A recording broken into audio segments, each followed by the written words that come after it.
और welcome to Gujarat प्रशासन पाठशाला। तो થોડા સમય પહેલા મારી સામે એક વિડીયો સ્ક્રોલિંગમાં આવ્યો ને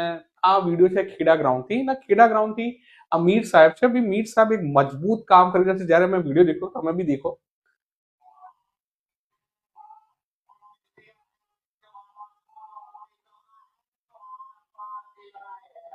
તમે દેખી શકો કે ભાઈ અહીં જે મીર સાહેબ છે તો જે બી લોકો દોડી રહ્યા છે, જે વિદ્યાર્થીઓ રનિંગ કરી રહ્યા છે અને ઘણા બધા વિદ્યાર્થીઓ માટે રાઈટ એક મોટિવેશનનું કામ કરી રહ્યા છે, જ્યાં આગળ બોલી રહ્યા છે કે ભાઈ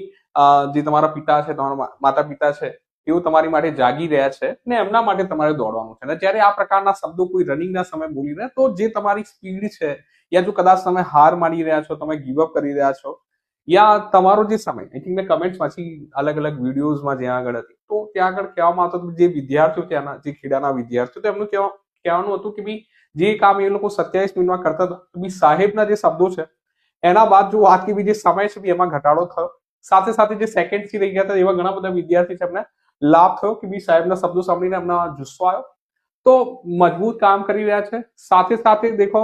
ગવર્મેન્ટની એક્ઝામ છે બી રનિંગ જો કદાચ આ વર્ષે જો કદાચ કોઈ એકાદ સેકન્ડ 10 સેકન્ડ યા કોઈ બી સેકન્ડથી ચૂકી જાય છે તો બી નેક્સ્ટ યરની કહાની બને યા એના નેક્સ્ટ યર